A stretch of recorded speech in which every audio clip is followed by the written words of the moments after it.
Assalamualaikum warahmatullahi wabarakatuh.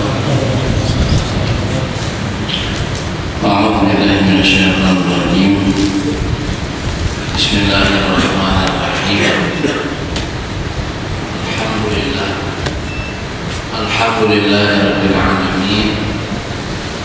Wa bihi nasta'inu 'ala umuri dunya waddin. Asyhadu an la ilaha illallah wahdahu la syarika lah. Al-Malikul Haqqul Mubin. Wa asyhadu anna sayyidana wa nabiyyana Muhammadan 'abduhu wa rasuluhu shadiqul wa'dil amin. Subhanaka la 'ilma lana illa ma 'allamtana innaka antal 'alimul hakim. Wa la haula wa la quwwata illa billahil 'aliyyil 'azim. Allahumma shalli wa sallim wa barik ala sayyidina Muhammadin wa ala alihi wa sahbihi wa barik wa sallim ajma'in. Amma ba'd. Qala Allah ta'ala fi kitabil karim, wa dzakir fa inna dzikra tanfa'ul mu'minin wa ma khalaqtul jinna wal insa illa liya'budun. Wa qala ya ayyuhalladzina amanu taqullaha haqqa tuqatih wa la tamutunna illa wa antum muslimun. Wa qala ala la'natullahi 'alal kadzirin. Wa qala Rasulullah sallallahu alaihi wasallam,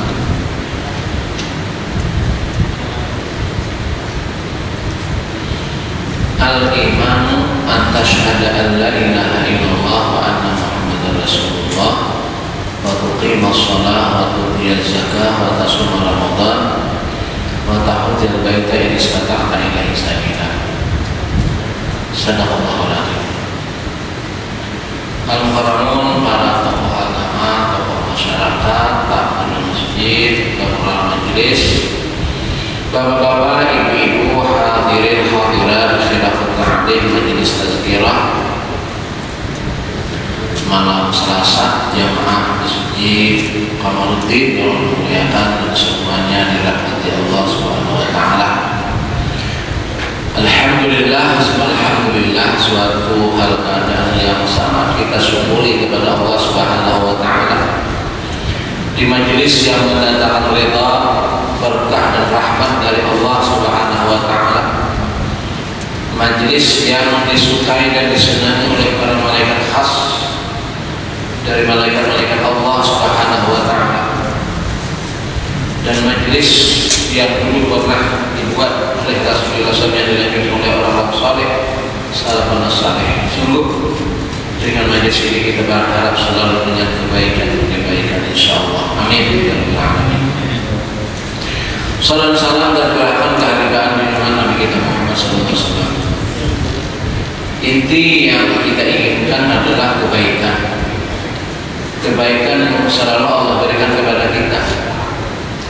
Cara untuk mendapatkan kebaikan yang dijadikan Allah Subhanahu wa taala adalah melakukan apa-apa yang ditunjukkan oleh Allah Subhanahu wa taala. Jadi ada kaidah yang mengatakan bahasa kitanya itulah tidak ada jalan untuk bisa untuk dekat kepada Allah kecuali jalan yang ditunjukkan oleh Allah Subhanahu wa taala itu sendiri. Bagaimana bisa kita ada ulut, ada tahu alamat, mana tahu ada ulut itu tahu ulut akurat, atau kepada orang yang tahu lawan alamat ulut. Allah benar petunjuk begini caranya, dan caranya ditujukan kepada Rasulullah SAW. Jadi Rasul diberitahu oleh Allah caranya begini, maka tidak ada jalan untuk bisa dekat kepada Allah, untuk meraih kebaikan yang ada di sisi Allah Subhanahu wa taala kecuali dengan cara yang ditunjukkan oleh Allah Subhanahu wa taala melalui Rasulnya yang mulia. Nah ini. Jadi sekarang kita melakukan petunjuk Allah Subhanahu wa taala. Apa yang Allah tunjukkan kepada kita? Ada yang wajib kita tunaikan kewajiban yang Allah tetapkan, misalnya berupa sholat 5 waktu, bahkan kita lakukan dengan cara yang dicontohkan Rasul Rasulullah SAW dengan berjamaah kita lakukan. Dan Rasul menciptakan majelis, ya, melaksanakan majelis seperti kita ini. Makanya ada yang menyebut majelis kita dengan juga sebutan majelis Rasulullah SAW. Karena Nabi lah yang menciptakan majelis yang seperti ini yang dilanjutkan oleh para sahabat Sallallahu Alaihi Wasallam sampai hari ini di rumah-rumah, di majelis-majelis tuan-tuan guru kita, ulama-ulama kita sebagai pewaris para Nabi. Dan kita berada di sini sungguh satu kebaikan yang sangat kita syukuri kepada Allah Subhanahu wa taala. Salam salam tercurahkan kehadiran Nabi kita Muhammad SAW. Bapak Ibu yang dirahmati Allah Subhanahu wa taala, inti agama adalah takwa. Takwa dimaknai, ya, dalam pesan di hari Jumat kepada kita sebagai pesan wajib adalah melaksanakan apa-apa yang diperintahkan Allah, menjauhi apa-apa yang dilarang. Sesuatu yang diperintahkan adalah kebaikan kepada kita. Jadi perintah Allah itu wajib misalnya, maka wajib itu berarti keperluan kita. Seperti orang wajib begawi, makanya orang jadi gawian bahagia kalau ada gawian. Kenapa? Dengan gawian itu hajat-hajat hidup kita terpenuhi, makanya wajib begawi. Pas ada begawi usang, nah itu kan. Jadi kewajiban itu sebenarnya keperluan kita untuk memenuhi apa-apa yang kita perlukan, termasuk kewajiban ibadah yang Allah tetapkan. Sesungguhnya kita sangat perlu dengan ibadah ini. Kenapa kita diwajibkan beribadah? Karena kita wajib, kita perlu dengan ibadah tersebut. Nah, ada lagi larangan.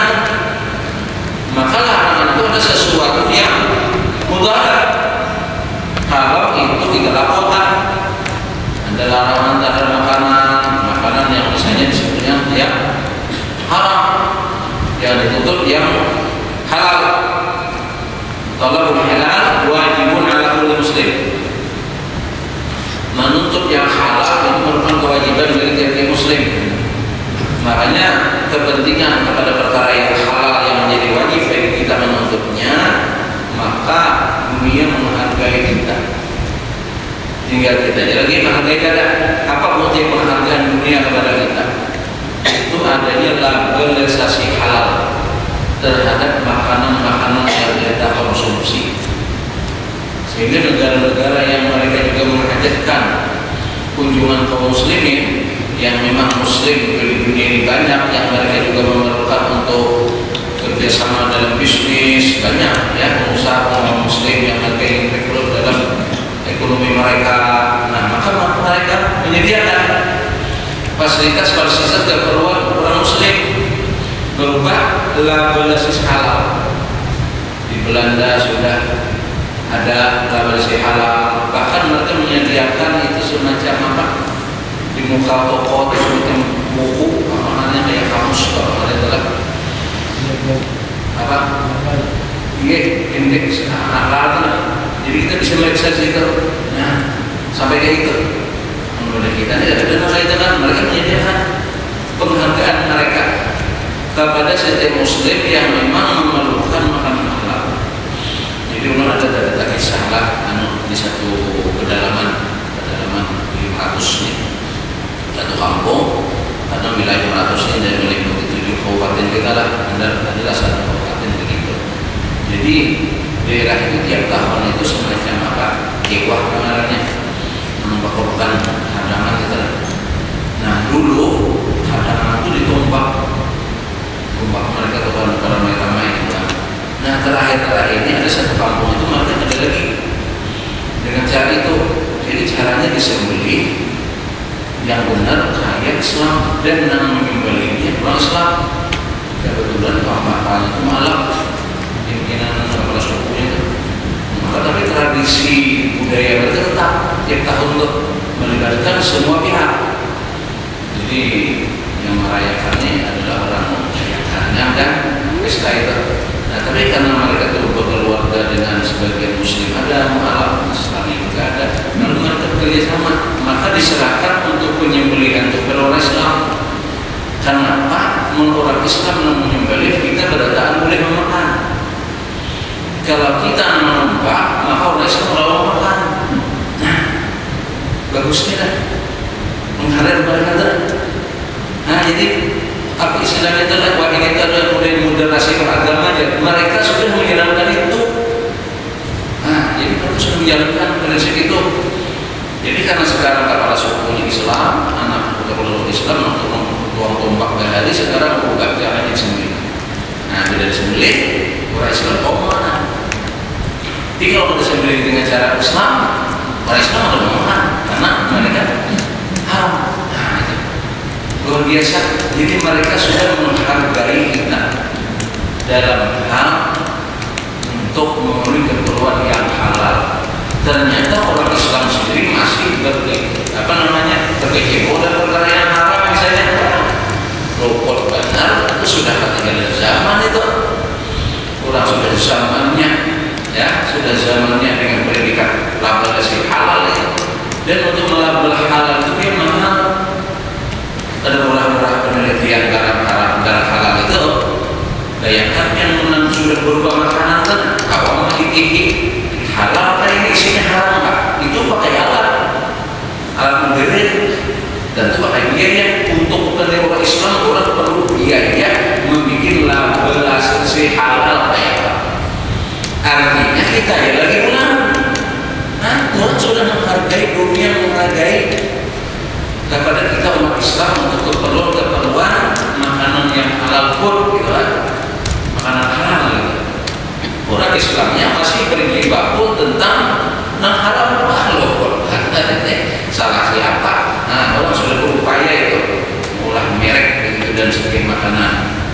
Makanya kalau begitu kita perhatian, harus lihat labelnya dulu. Bila ada labelnya, lihat ingredientnya tenang. Nah, ingredient ini kadang-kadang bahasa Inggris atau bahasa asing.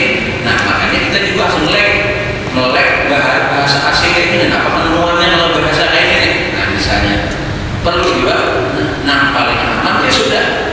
Lalu usaha kasih itu kita makanan halal nih, halal di kampung aja, gitu kan? Nah, halal di kampung. Nah itu dari sisi makanan misalnya. Dan hal segi perbuatan juga. Nah di sini kita masuk dalam segmen pembicaraan tentang larangan-larangan dalam poin-poin hadis Nabi. Dalam poin hadis Nabi yang arba'in ini ya.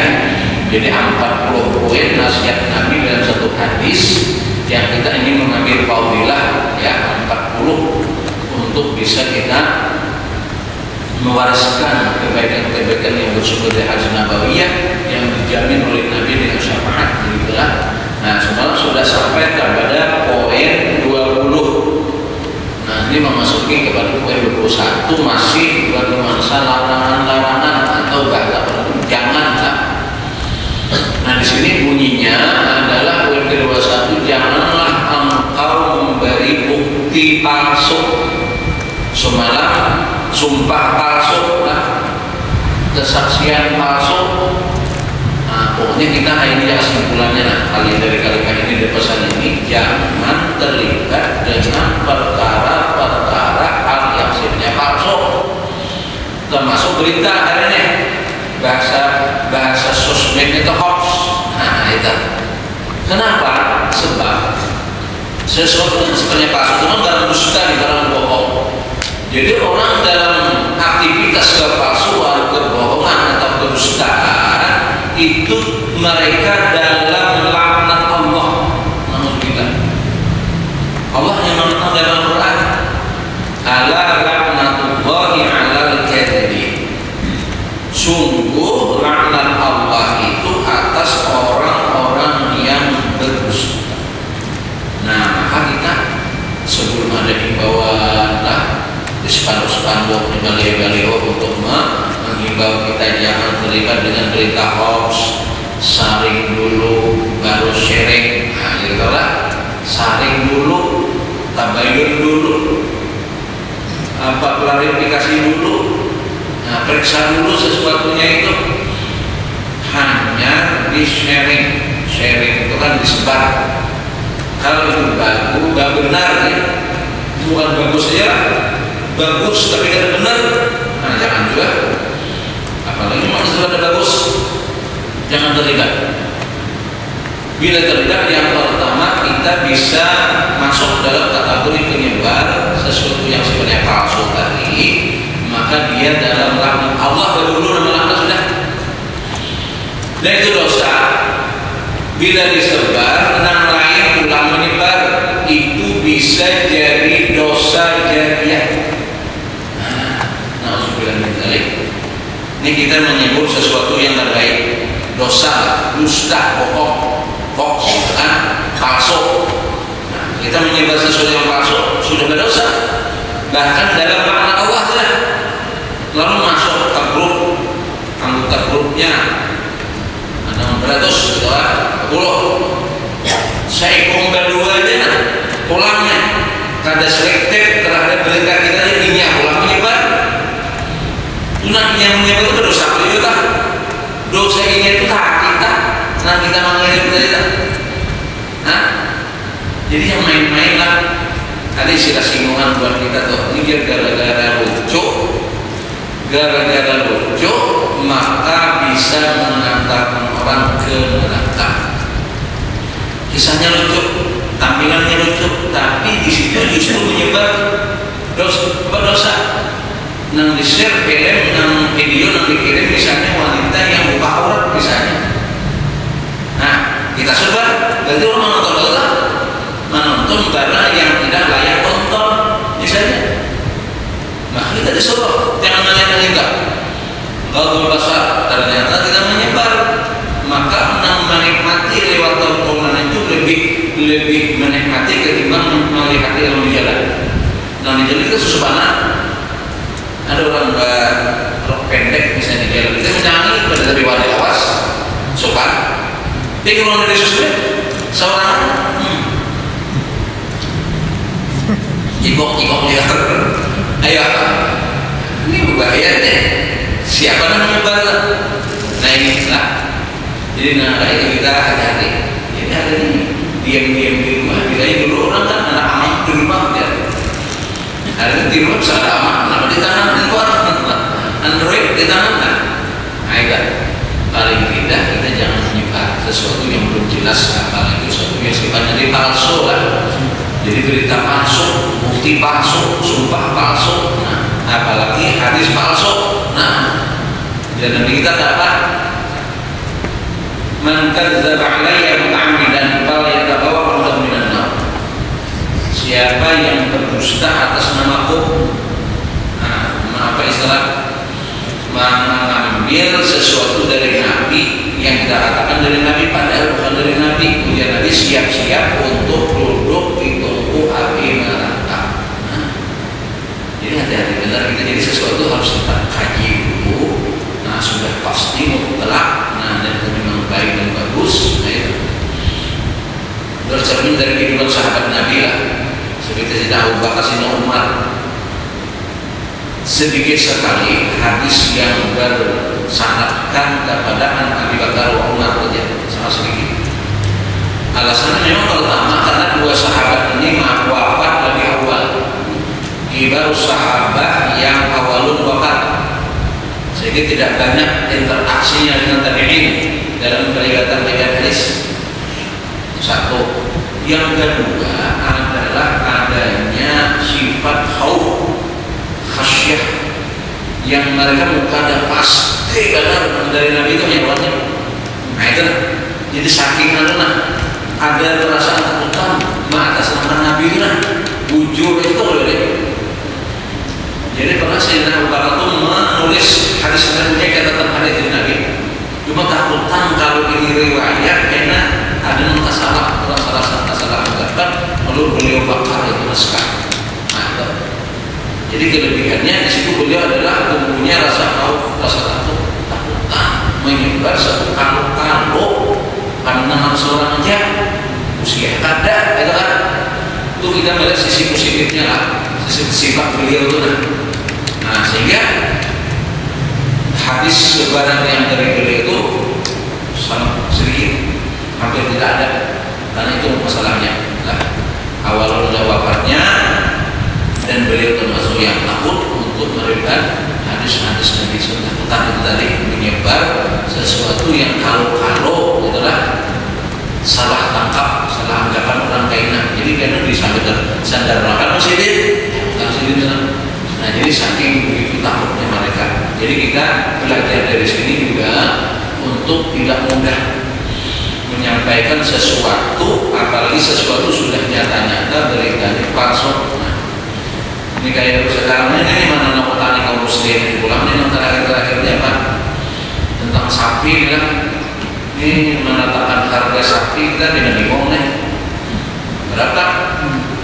2,5 juta, 3 juta, 28. Ada tahu ya? Sebab akan ada ini beritanya. Nah sekarang berita hati-hati dulu kita. Usia mana nakut dari orang Islam ya? Kita ada ibadahnya, nama korbannya. Nah semalam kita tarawih ya awal Jumatan ya awal sudah dengan COVID lah. Ini pulang habis COVID. Anak ibadah korban pulang kita ganggu nih. Itu jangan terlalu didengarin berita-berita kita. Kita konsentrasi ibadahnya dulu karena kalau memang Allah memberikan jalan keluar yang mudah, niat kita ada jalannya. Kita selalu beranggapan positif saja. Nah ini beberapa tempat ulang tahunnya itu masih bingung kami ya. Nah kenapa?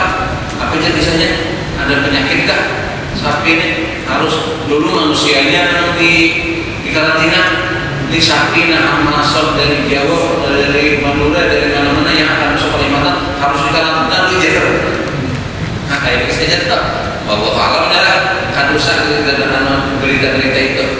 Ini mencontoh aja loh, jadi kada usah kita dengarin. Kita konsentrasinya dulu.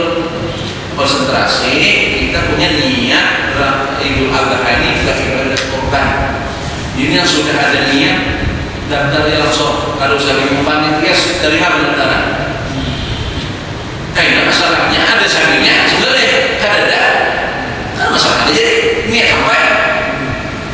Misalnya tuh ada bapak sejarahnya lagi, ada lagi kita batal korban asal ada tempatnya. Nah ini dunia kita nih mana petani kita adalah hati-hati deh. Kita harus menyebar tuh kalau masuk di satu. Ya kan biar nanti video-video itu kadang-kadang bisa ya nanti kejadian di mana karena tahun berapa kan nanti tahu 6 sapi matian kan ada videonya itu belum lihat tak? Lihat musim sapi matian ya. Kali apa kembaliannya hati-hati menukar bintol ya, hati-hati menukar sukses ya, bisa-bisa dari sapi yang muda ini ya. Nah, kalau kita tak tahan itu, nah itu ada apa namanya ada akurat berita itu. Nah, apalagi yang disebar oleh sosmed aja, ada namanya berita resmi yang diberikan pemerintah kayak TVRI itu resmi tuh. Wartawannya pakai politik gitu. Kalau memang di sosmed itu pada ada politik lalu sebar terus nanya tahap beli harta ini fotonya disebar orang tuh kalau politik itu harus pakai bulur karena tuh bayangkan 60 tahun dia malah itu kayak kira-kira melihat anak ada partikel tak dengan kepala pacah darah keciciran tak tonton gitu ampun anak ya kira-kira kita lihat. Nah lalu ada kode etik pemberitaan hal-hal kayak itu jangan ditampakkan secara langsung, itu menjaga perasaan. Nah itu ada keliruan. Jadi kalau sosmed kita ada tahu yang sebar terus. Nah itu kalau sampai ke kita menyikapinya sudah hapus di kita harus sadar lagi kalau kita tahu siapa yang bersangkutan beritahu kurangnya ada tahu dosa terus terlibat kita. Nah karena kita beritahu kadang-kadang ada orang yang meninggal di jalan ada identitasnya disebar dari sosmed baru saja itu membantu mempercepat ketemu keluarganya kan mau kita tahu memberitakan mau kita tahu ya sudah. Nah jangan lagi kan artinya menyebar kalau kita menyalahi nah itu seterusnya. Jadi kita konsentrasi ya anak korban panitia mesin atau korban tetap aja dulu berapa perkiraannya naiknya tiap tahun tuh pengalaman kita ada tapi signifikan aja. Kami beberapa tahun terakhir ini 2,5 terus 2,5 maksudnya. Jadi artinya bila naik ya tambah sedikit, bila kurang alhamdulillah kan operasional sedikit nyaman gitu kan. Ada yang kita berikan juga kan artinya dan operasional bila kita sisi operasional ada usaha menukar palanya namun harus menukar pala saja. Nah jadi itu dulu jadi himbauan kita berita-berita terkait dengan keadaan sapi untuk pengadaan Idul Adha itu jangan tapi dinarik. Kita konsentrasi. Nah, karena ini ibadah kurban, jangan mendekati Idul Adha, daftar ya sudah, daftar ini syiar. Nah, ini syiar dan Allah akan memudahkan segala sesuatu yang sudah kita niatkan. Nah itu. Jadi karena ada ya, lah artinya tak akan dimudahkan oleh Allah Subhanahu Wa Taala. Kalau toh pada akhirnya misalnya panitia sudah kayak pangan mencari yang memang pada awal pada lagi, ya sudah.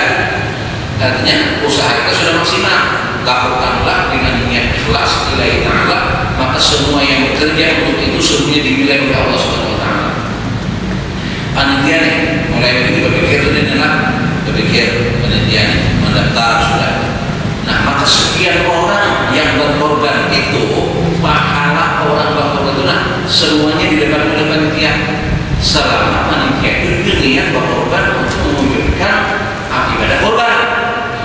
Tapi mohon maaflah kalau mencari pahala keuntungan 100-200 ribu dari pekerjaan itu masih 500 ribu bisa seekor sapi ada keuntungan itu pahalanya. Pahalanya korban itu maksudnya. Tapi katakan yang lain itu punya kita lihat memang sudah untuk korban. Nah itu untuk korban kita laksanakan semua yang bisa mereka dengan baik dan distribusikan dengan baik, masyarakat bergembira dengan hasil korban itu tadi, maka semua pahala mereka yang tadi semua diberikan ke kita sebagai panitia. Nah ini motivasi kepada panitia. Bismillah laksanakan ini karena Allah Subhanahu Wa Taala. Nah jadi kalau ada dari info isu-isu yang belum jelas itu pada usaha kita pelan, ada usaha dicerna atau melangkahi. Nah itu berita sampah pada usaha kita nangari. Ini mana tahu orang Islamnya. Nah dengan ketagok pada berita itu aja anak korban kita tahu nih. Nah sudah itu apa? Kalau korban jangan dibaca mana banyak orang sapi kita di karantina. Muslim belum masa karantina habis dari raya sudah. Ada insya Allah adanya. Nah yang jelas kita juga Kalimantan Selatan ini ada insya Allah ada orang lawan ada alternatif. Nah juga kita kadang-kadang orang awas. Nah antara saya yang ada alternatif. Kenapa? Nah itu dan kolom riwayatnya itu murah sedikit lah. Tapi kita pada pembelian daging halaman ada nyaman. Daging halaman itu nyaman. Nah itu tapi agak teksturnya agak kasar dikit. Nah menurut sungai pun kami waktu lagi halus itu orang-orang Arab itu ada naik. Itu dia ganda-ganda halaman punya mending balik dia berapa banyak. Nah itu sekali dibanding itu korban halaman orang. Nah itu murah. Anehnya tak dagingnya agak tak. Tapi kalau di India mutlak halaman terburi sapi. Nah itu rasis tidak apa namanya itu sarah. Kalau pada Islam beli sapi itu sarah tuh tersinggung dan itu. Jadi di sana itu sapi daging hidangan. Jadi kalau kita makan daging di India itu mesti hidangan. Kami beberapa hari di sana itu makan daging hidangan. Jadi susu hidangan. Susunya itu susu buffalo tuh. Buffalo beef tulisannya betangki itu 40 liter. Ada kita betangki bensin lah minyak di sana betangki itu susu ya. Susu. Nah itu minuman susu. Hadangan. Nah, jadi saya juga dicari hadangan Pak. Di pemeliharaan ada hadangan. Dari pemeliharaan dari beti-beti masuk ke dalam itu ada hadangan. Nah letak jauh Pak tampakan. Nah itu berarti hadangan di situ. Jadi ada alternatif. Nah jadi supaya kita menanam lokal ya korban wilayah lokal gitu kan. Jadi jangan memikirkan sapi yang datang dari Madura, yang datang dari Lombok, datang dari mana-mana tuh yang memang mungkin ada kondisian sekarang penyakit dari hewan itu atau alam lah. Jadi itu ya kita konsentrasi kita masih ada saja juga stok-stok walaupun mungkin kalau mencukupi untuk semua ya yang jelas kelola saja dulu, daftar dulu, buka pendaftaran, tetapkan harga berapa biasanya. Nah, sampai harinya sampai Basu Solo beli karya.